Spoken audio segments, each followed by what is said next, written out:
Olá, eu sou o Lorival Santana, você está no Earth News Terra e nós estamos com o Adriano Gambarini, fotógrafo, documentarista, escritor, grande expedicionário, explorador da Amazônia, de outros biomas brasileiros e do mundo inteiro. Na verdade, o Adriano e eu somos parceiros de viagens pelo mundo, pela empresa Latitudes e também aqui estamos juntos no Earth News Terra. Se você já navegou pelo nosso site, já viu fotografias e vídeos maravilhosos do Adriano Gambarini, também um texto muito comovente no período em que ele estava na Amazônia, quando foi anunciada a morte do Dom Phillips e do Bruno Pereira. E, para nossa grande alegria, além de todas as imagens e desse texto, o Adriano passa a ser agora um colunista do Earth News Terra. Estamos muito contentes e, para celebrar essa parceria, a gente está gravando, então, esse programa com o Adriano. Adriano, eu não vou te falar seja bem-vindo, porque você está em casa, certo? Então, vamos lá, Obrigado. Adriano. Você tem Obrigado. 27 anos, eu ia falar 27 anos de estrada, mas, na verdade, é 27 anos de estrada, de igarapés, de rios, de Ah, trilhas. Aliás, a sua coluna vai se chamar Traçados da Terra, exatamente por isso. Você que também é geólogo, enfim, você, 27 anos de Amazônia, entre outros biomas, e, como eu disse, o mundo todo. O que você sentiu nesses últimos 27 anos de Amazônia em termos de diferenças? O que tem mudado na Amazônia? Bom, Lorival, obrigado pelo convite. É uma honra estar aí junto no Earth News, que eu acho que é uma porta de compartilhar uma informação, um conhecimento que é muito importante e que veio na hora certa, eu acho, né?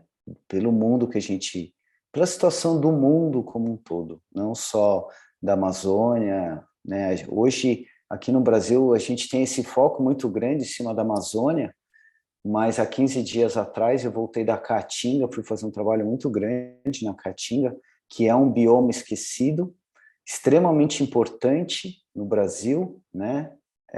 Enquanto bioma, enquanto biodiversidade. Então, eu acho que o fato de todas as atenções estarem voltadas para a Amazônia é muito mais uma atenção vinda do exterior, que percebe a importância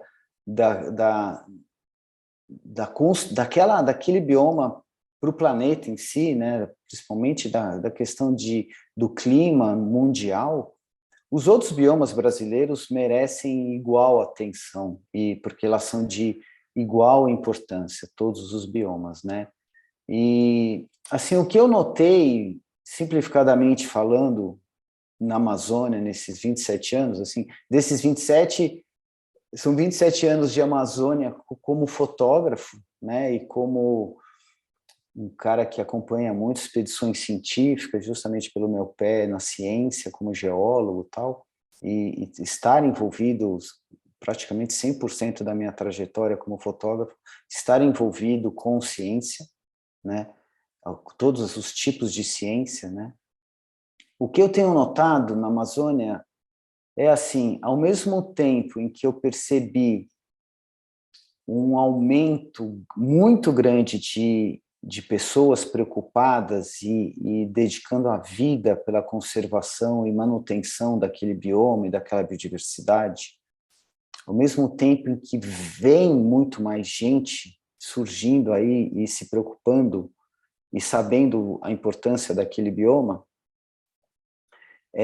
parece que a onda invertida e contrária, que não se importa, que é imediatista, que é gananciosa, que não vê o valor daquela floresta, né? De perceber que aquela floresta vale muito mais em pé do que deitada. Ao mesmo tempo que você tem esse grupo de pessoas que querem manter, você tem um grupo de pessoas cada vez maior e mais avassaladora, indo contra isso. E esse é o meu medo, essa é a minha preocupação. porque você não vê coisas boas acontecendo, conservação, produção. Sim, eu vejo uma geração nova de pesquisadores dedicando a vida para conservar aquilo. Só que parece que vem uma enxurrada, enquanto um está numa canoa pela conservação, o outro está vindo com um barco muito maior que não se importa com a conservação, né? Então, eu vejo essa dualidade e esse drama, né? Então, eu vejo áreas muito bem preservadas, ao mesmo tempo que eu vejo áreas muito maiores cada vez mais sendo devastadas. Esse é o drama. Não está o mesmo peso nos dois lados da balança. Isso, né? E é isso que eu percebi, que eu tenho vindo percebendo. Você trabalha bastante, fez documentários lindíssimos em áreas de conservação, né? Assim, Sim. e, por outro lado, obviamente, você circula e vê, sobrevoa, vê devastação também.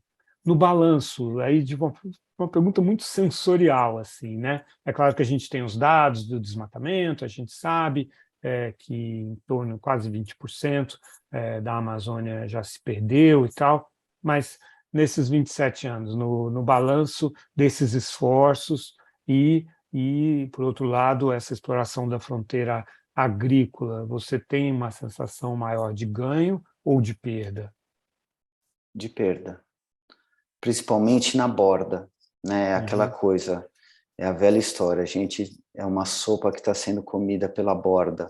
E os lugares que eu fui, que são as áreas mais preservadas, são justamente as áreas de mais dificuldade de acesso e retirada.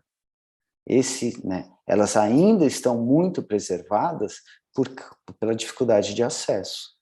Então, as áreas onde só chega de rio, onde são dias e dias, ou, por exemplo, áreas em que só chega, pelo menos nos nossos casos, né, acompanhando pesquisa, ou de helicóptero, ou de monomotor e coisa e tal, elas estão muito preservadas por conta dessa dificuldade de acesso. Então, esse avanço, né, o famoso arco do desmatamento, né, no norte do Mato Grosso, sul do estado do Amazonas, essas áreas elas têm esse avanço de devastação e imposição de atividades econômicas intensas, né, por conta da facilidade de acesso e facilidade de escoamento disso. Mas isso tem aí que tá, eu acho que o grande problema assim, que eu vejo de um modo geral, é que o ser humano ele não faz uma análise por décadas, ele faz uma análise por ano. Então, a resposta da natureza ou de um ambiente a uma interferência humana não acontece em 2, 3 anos, acontece em vários anos. E então, se você vai e você tem um processo de desmatamento, por exemplo, sequências de queimadas e invasão garimpeira, não sei o quê, e, por exemplo, contaminação por metais pesados, mercúrio, blá, blá, blá, que tem acontecido, o efeito colateral disso vai ser, não é no ano seguinte, é daqui a alguns anos. E daqui a alguns anos, essas pessoas que às vezes foram lá e fizeram isso não estão mais lá. E aí você não percebe isso, esse que é o problema. Então, por exemplo, eu vou trazer um pouco para o panorama Pantanal, que está 3 anos em sequência, 2, 3 anos em sequência, com essas queimadas. O efeito colateral dessas queimadas em sequência, a gente vai perceber daqui a alguns anos. Falta de água, escassez de água, seca, em áreas onde naturalmente eram alagadas, né? E isso tem uma série de adaptações da natureza, do ambiente. Só que o ambiente vai se adaptando, ele sempre se adapta. A gente não tem esse poder de adaptação tão grande, eu acredito, né? Então, assim, você falar para um povo que sempre viveu há gerações numa área úmida, você impor a ele daqui 5, 6 anos A seca é difícil esse processo de adaptação. O processo evolutivo tem um tempo para acontecer, né? A gente sabe disso. A gente está Então, vivendo na carne, né, Adriano?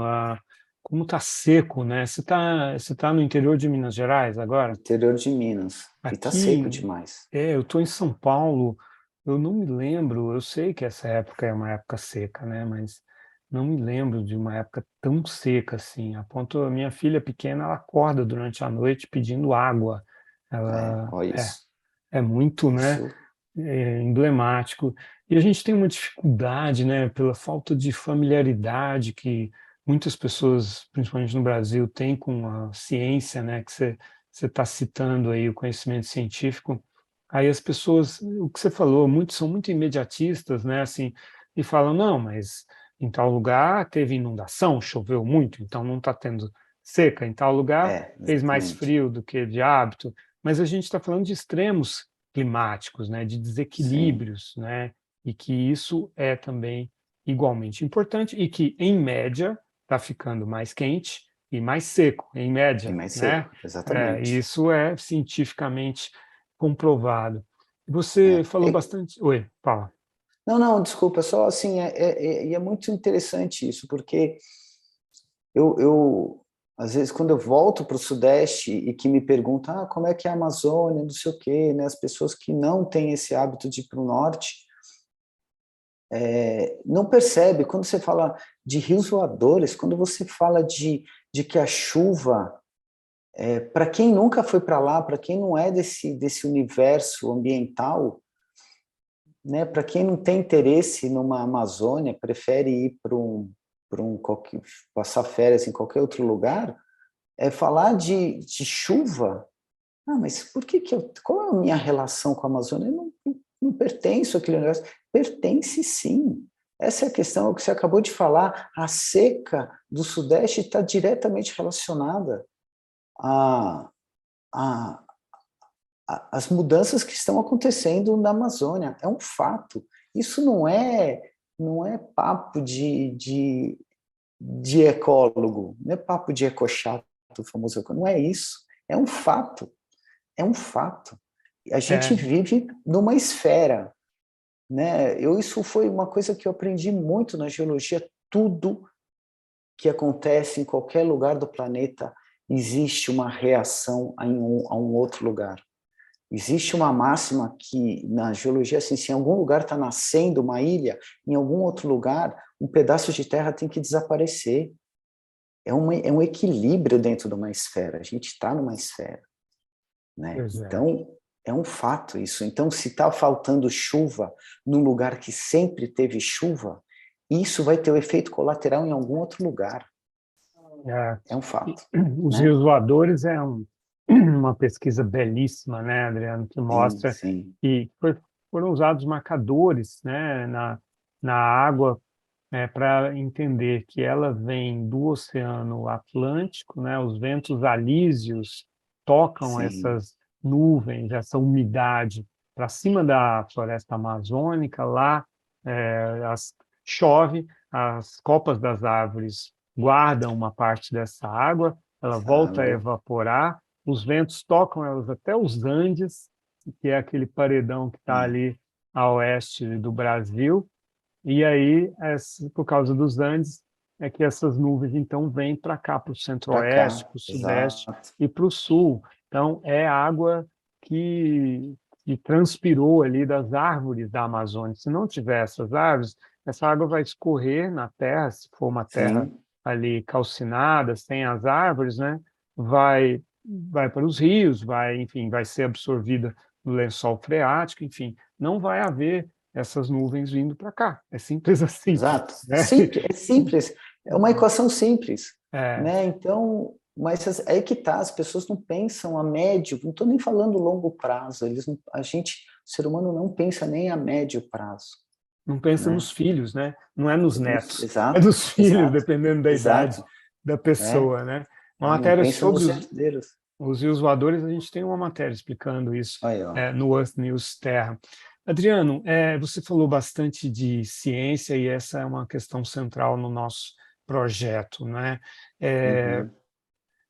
existe a possibilidade de o Brasil desenvolver uma ciência, uma pesquisa e desenvolvimento que seja capaz de extrair riquezas dessa floresta de pé?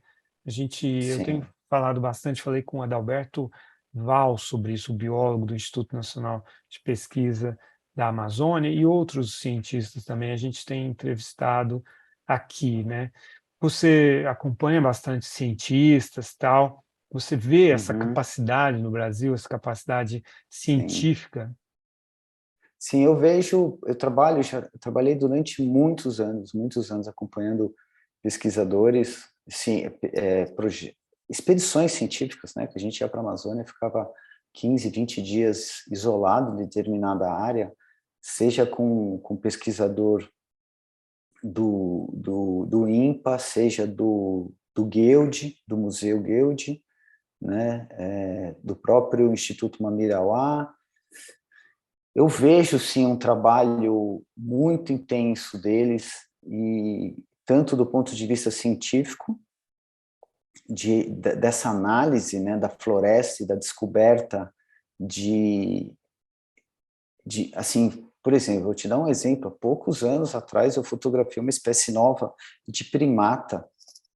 Você falar em pleno, nessa época do mundo, né, nesse século, você falar de espécies novas de mamíferos é uma coisa extremamente importante, porque sempre quando eu fui para a Amazônia era meio usual a gente falar de espécies novas de inseto, de peixes, né? Mas falar de mamífero, né, num lugar onde tudo está sendo mapeado, já está praticamente mapeado, isso são descobertas extremamente importantes para você entender o estado de conservação do bioma, né? Então, eu acompanho, sim, esses pesquisadores que fazem essa ciência stricto sensu, do ponto de vista biológico, como pesquisadores, sejam antropólogos, sejam indigenistas, que vão atrás desses povos, dos povos tradicionais, né, que detêm um conhecimento absurdo sobre a floresta, no ponto de vista de manutenção daquela floresta, de uso sustentável daquela floresta, né, da coleta de bens não madeireiros daquela floresta e vivendo daquilo. É possível, sim, você se beneficiar positivamente sem deteriorar o ambiente e fazer com que aquilo rode de uma maneira benéfica, tanto para o ambiente quanto para as pessoas que vivem ali. É possível, sim. Eu acredito nisso. Eu já trabalhei com com várias etnias indígenas que retiram dali e se mantêm ali e se sustentam com a coleta de produtos não madeireiros. E a gente fala muito essa expressão, produtos não madeireiros, né? Que não, a visão simplista do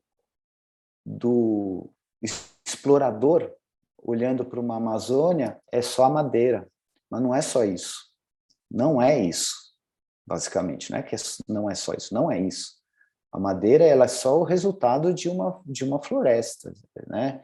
Mas você tem todos os bens agregados ali, né? Você tem peixes agregados que você pode fazer um manejo sustentável, você tem frutos, você tem sementes, né, que você pode fazer esse manejo, eles podem fazer esse manejo e ser benéfico para a sociedade deles, para a nossa sociedade, né, urbana, vamos pensar assim, e que é possível, sim, é possível, é possível. É, Né? se a gente não fizer isso, ninguém vai fazer por nós, né, Adriano? É. Cabe Eu a fiz nós. assim, só vou uma coisa que eu lembrei de uma frase, eu trabalhei alguns anos atrás com os pesquisadores brasileiros em parceria com holandeses, que esses holandeses especificamente, eram especializados em construção, em instalação de hidrelétricas no terceiro, em países como o Brasil e alguns países da África. E esse pesquisador, ele falou uma coisa muito interessante, tragicamente interessante para o Brasil, assim, quando a gente fala da instalação daquelas grandes hidrelétricas na Amazônia, que já tem vários projetos, né, que se as empresas geradoras de energia e de construção pagassem devidamente pelo passivo ambiental daquela obra, muitas delas a conta não fechava, né? Porque muitas delas o impacto ambiental é tão grande que a conta, se tivesse que fazer certinho, a conta não fechava. Não justificaria a instalação de determinada obra para gerar determinada energia, né? Que a gente precisa de energia, é óbvio que a gente precisa, né? Não é, eu sempre falo isso até, não é ser a favor ou não a favor, não é essa questão, é a forma como algumas coisas são feitas, né? Quando você pensa na forma, aí você, às vezes, não compensa. Se fosse bem, essa é a forma, não é ir contra, não sou contra progresso, nada disso, não é essa questão, é a forma. É isso que é importante para a gente sempre pensar e avaliar, é a forma. Outro problema que a gente enfrenta é o pensamento binário, né? Quando a gente começa a valorizar uma coisa, dizer que uma coisa é importante, as pessoas imediatamente nos acusam de estar querendo excluir o outro, eliminar o resto. Exato. Então, a gente quer somar, a gente não está querendo excluir as coisas, né? Fazer escolhas mais inteligentes, né? Quando é preciso escolher, e sempre que possível somar, né? E não diminuir. Exato, são formas de se executar, né? Eu já fui para regiões onde tinha muitas áreas com muitas comunidades ribeirinhas, né? Num determinado rio, por exemplo, e que bastava uma turbina pequena colocada num igarapé que gerava energia para todas as casas, uma coisa de quase zero impacto no igarapé, e todo mundo feliz com aquela energia, porque tinha energia para sua geladeira, para né, manter a comida, manter a carne, se tinha energia para sua televisão e coisa, pronto, estava feliz, não precisa para que grandes interferências, essa é a questão, é tudo caso a caso que a gente tem que pensar. Exato. Né? Então... Bom, esse é o Adriano Gambarino, infelizmente a gente chegou ao final do nosso primeiro episódio, mas tem mais 2, fique com a gente, venha ouvir, se você está ouvindo no seu aplicativo de podcast, ou assistir no YouTube. Na terça e na quinta vai ter mais Adriano Gambarino. Até lá, Adriano. Até mais. Obrigado.